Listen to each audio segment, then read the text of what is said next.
Magandang araw, kabayan.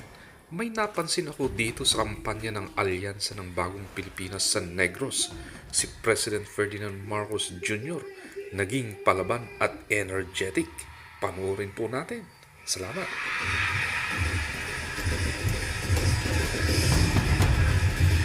Maraming salamat po at Dreamy!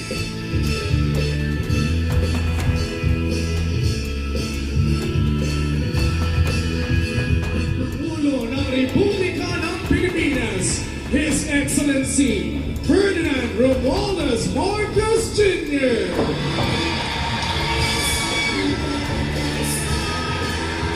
Labing dalawa! Labing dalawa! Maayong gabi sa pinalangga namon nga Negrense. Maraming salamat. Ay, pagmansito ko. Maraming pong salamat sa inyong pagdating dito sa aming rally kung saan inaharap po namin sa inyo ang ating mga magigiting na mga kandidato ng alyansa para sa Senado. Bakit po tinawag na alyansa itong samahan po na ito? Ito pong samahan na ito ay tinawag na alyansa dahil ay pinagsama-sama po natin at hinanap po natin. Talaga po ay pinag-aralan ng mabuti kung sino ba talaga ang pinakamagagaling. Hindi lang yung sikat ang pangalan, hindi lang yung kilala sa buong Pilipinas, kung hindi tinignan po natin kung ano ba ang kanilang naging record, kung ano ba talaga ang kanilang nagawa habang sila ay nasa serbisyo publiko.